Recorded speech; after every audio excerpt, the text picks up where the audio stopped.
Hey there, in this video I want to dive deeper into the topic or subject of fear.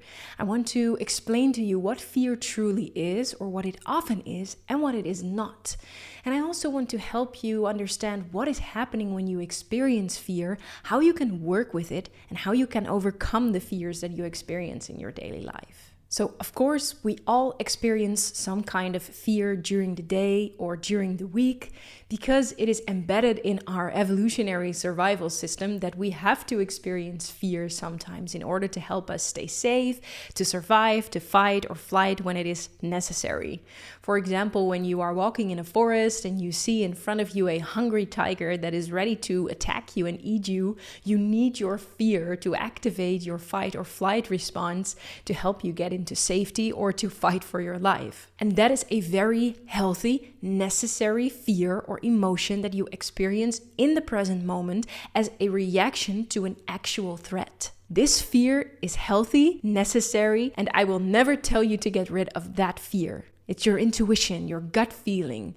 It's your evolutionary survival system. And that is a necessary fear. But I'm not talking about that kind of fear. What I'm talking about is the fear that you experience that isn't a response to an actual present threat, but always a consequence of ruminating or thinking or worrying about the past or the future. It is a fear that is often very mental, based on conditioning, often social conditioning, based on outcomes, based on things you have done or said in the past and the consequences of that. So it's a fear that is based, for example, on situations from the past where you experienced shame, guilt, or punishment or rejection, and you want to prevent that from happening again. Or it's a fear because of worrying about the future, because of the society we are living in and the way it forces us to live in survival mode and in stress and to live in scarcity and to worry about, do I have enough food? Do I have enough money? Do I have a shelter over my head? Or maybe it's a worry or a fear that is based on your emotional needs that weren't met in the past, like, will I be loved? Will I be seen? Will I finally be valued? Will I finally be enough and be perfect just the way I am? So it's a fear that is based on worrying about the past or the future, and it's never a present reaction to an actual threat. And often because of the emotional immature society that we are living in, that is causing us, every human being in some way, to experience relational trauma, emotional neglect, emotional absence, the suppression of your authenticity, etc. That is asking of you to suppress your truth and your boundaries and who you truly are already from a very young age. Because of that, we have inside of us, inside of our memories, our bodily memory, our subconscious mind, we have these wounds, these scars from the past. We have hidden or even suppressed the grief, the pain, the hurt, the sadness, the anger that we felt during emotional neglect, during relational trauma, during situational trauma, of course, during the emotional absence of our parents, our caretakers, our authorities. We have suppressed the pain and the hurt from our past because it was too intense as a little child to experience and process that in that moment in time. We weren't even capable of doing that. We were helpless because of the emotional immature society and thus the emotional immature family systems, for example. We weren't even taught how to deal with all the grief and the pain and the hurt, the darker emotions or the heavier emotions that we felt inside. And because it was too heavy to experience and too intense to process, and because we weren't capable of doing that, we suppressed it. We created a split inside ourselves and tried to forget or to push away or to deny that part of ourselves, the pain, the hurt, and the grief. And we created coping mechanisms, survival mechanisms, or behaviors that prevented us from ever feeling that pain, that hurt, that grief, the anger again, from ever feeling ashamed of ourselves again, from ever feeling that we are a bad person because we internalized that story when something bad happened to us, from ever feeling rejected, mocked, ridiculed again, from ever feeling small and nothing and worthless again. We created a real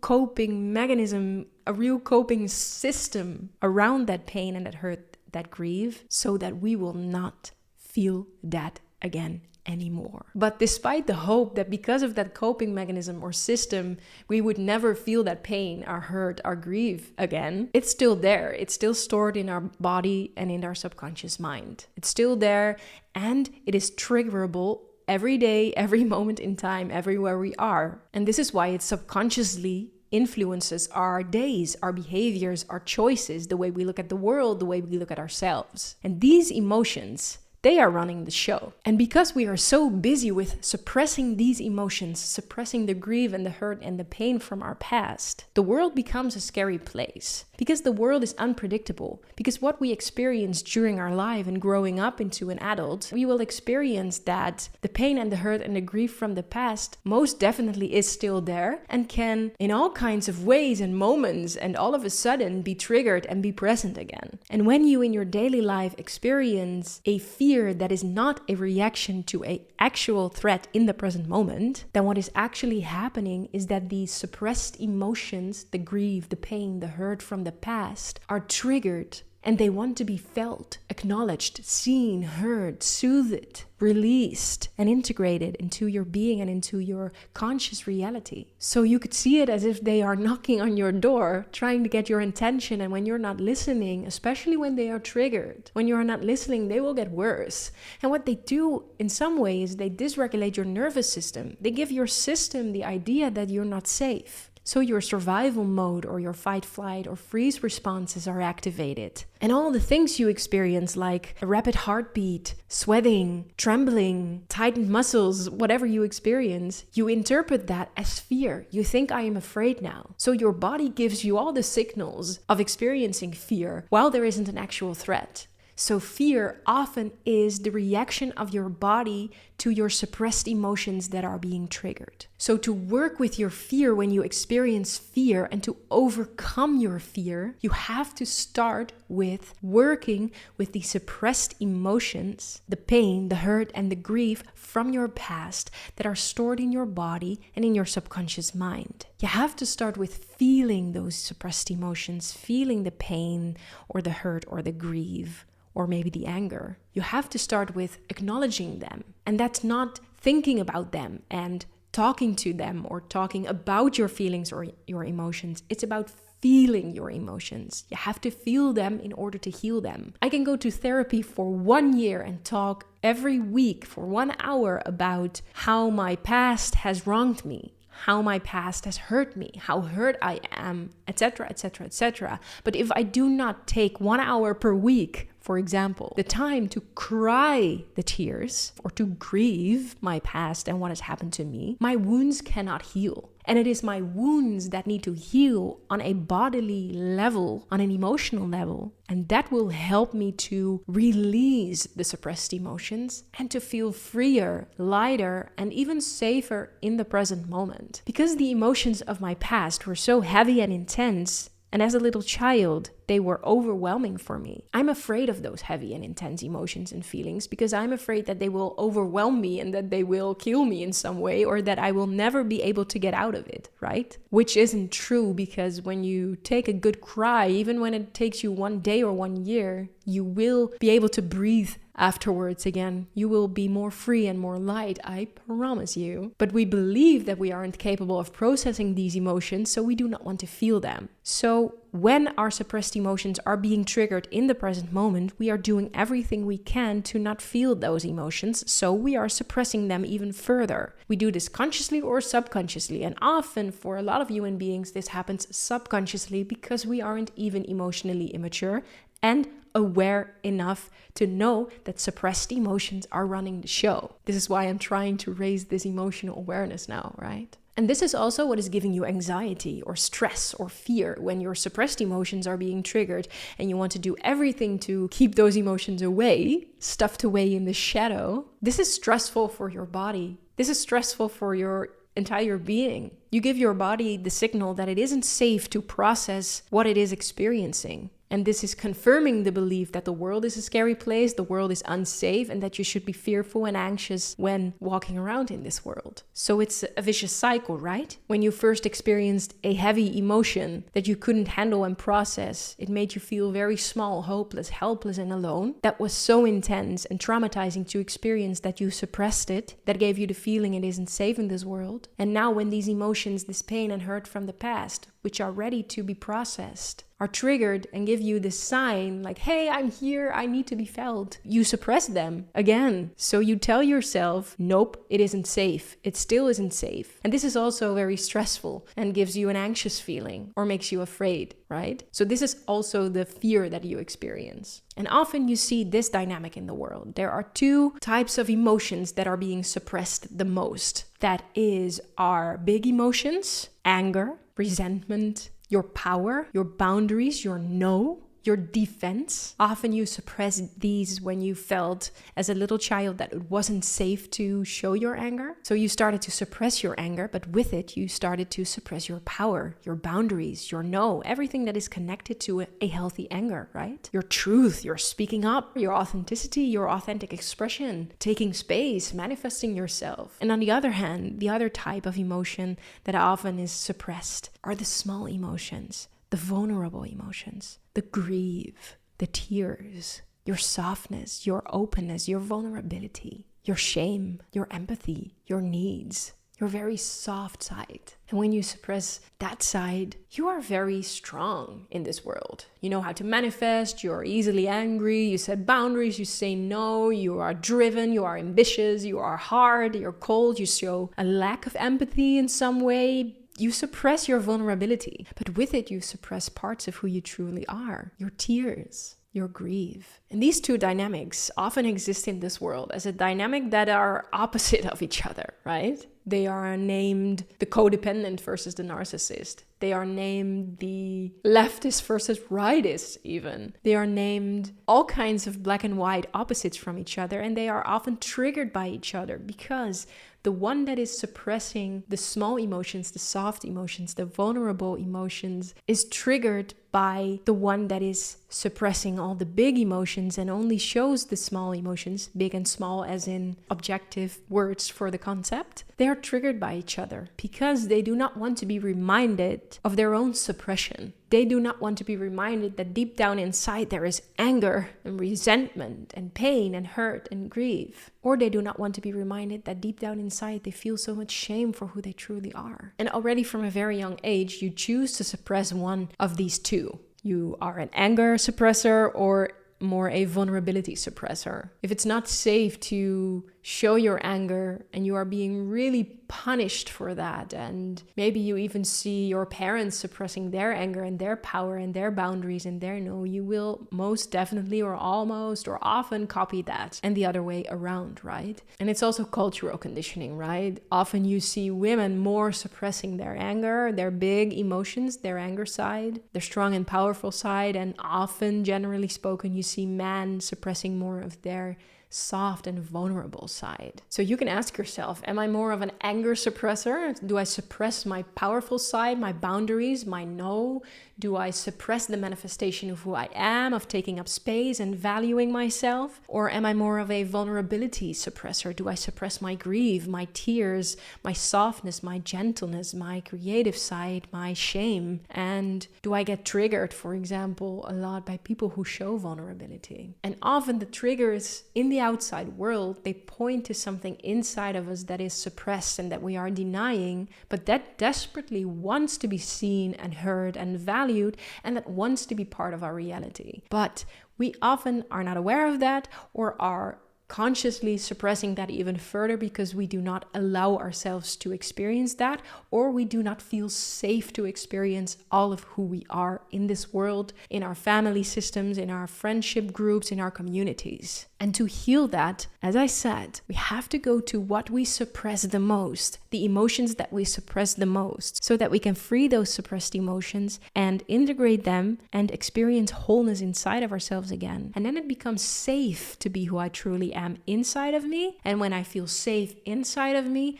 the world becomes a safer place again. And I can do the things that I want to do without fear. But suppressed emotions, as a consequence of the pain and hurt from our past, we need to start with becoming aware of them and working with them, releasing them, integrating them, and healing them to become a whole, fulfilled, empowered human being and to feel our true and authentic selves again. We have to start with maturing emotionally. And when you not do that, the world stays an unsafe and unfriendly place, and you cannot trust the world because everywhere you are, there is a chance that your suppressed emotions will be triggered.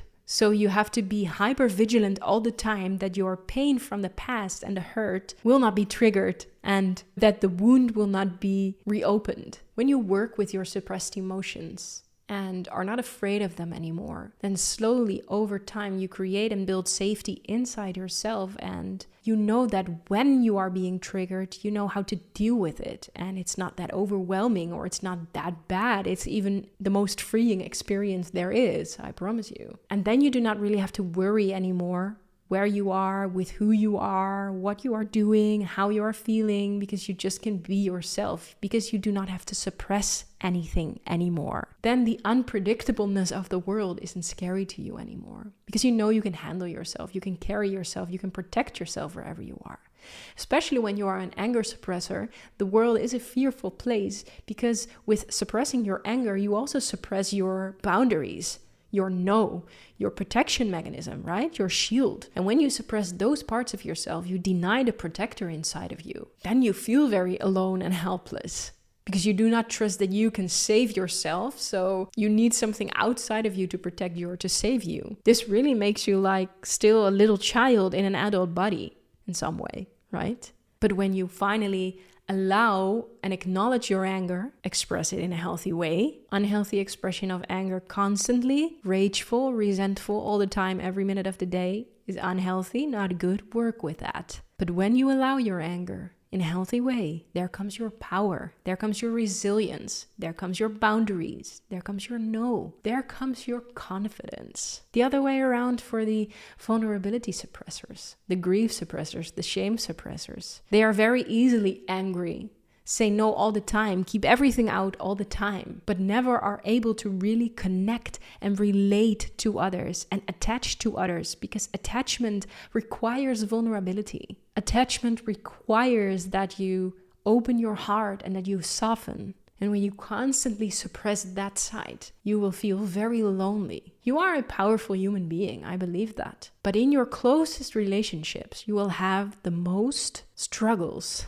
Because connection, true safety, requires you to accept, acknowledge, and open up to your vulnerability. And when you decide not to work with your suppressed emotions, in the long run, they can cause you to experience depression, burnout, anger issues, loneliness, emptiness, even physical disorders or diseases. So it's very important, right, to start to work with your suppressed emotions, especially when you experience fear and you're watching this video and want to learn more about fear. Then I want to advise you to dive into your fear. What is it truly? What is behind your fear? Which suppressed emotions want to be felt, acknowledged, released, seen, heard, soothed, and integrated? Work with your suppressed emotions and you will start to experience that slowly inside of you, the turmoil, the war between what is going on all of there and what you allow to exist and what you do not allow to exist. It will slowly dissolve and you will become peaceful inside, because you accept all of who you are and you are able to experience wholeness inside of you. You go from suppression to expression. Start with maturing emotionally and work with the suppressed emotions inside of you. And that is how you will become a peaceful, resilient, resourceful, authentic human being who dares to express itself completely, who sets boundaries, who says no, who is able to connect and attach and relate finally deeply with someone who you love, and also who dares to finally start with creating its art and to use your talents and gifts to make the world a better place. And to join me on this mission of helping to emotionally mature in this world and create better systems and structures for all. Hi there, my name is Myrthe Glasbergen. I'm the founder and owner of Beyond Psychology, and I'm also a psychologist, coach, intuitive singer, and creator. And away from traditional talk therapy and coaching, I have created tools for mental well-being with healing music, poetry, spoken word, voice healing, and song that help you to reduce stress, overcome anxiety, regulate and master your emotions, and heal your suffering at the root. And if you want to work on the topic of this video or on the topic of one of my other videos, you can do this in 3 ways. You can work one-on-one one with me, just check the link below. You can also check my web shop where I have gathered all my tools for healing, meditations, somatic exercises, visualizations, and healing music. And you can subscribe to my membership and online platform. It will give you access to all of my tools at once. You can now check it out for 5 days for free. Check the link below, start your free trial, and heal your suffering at the root. Thank you for being here and have a nice day.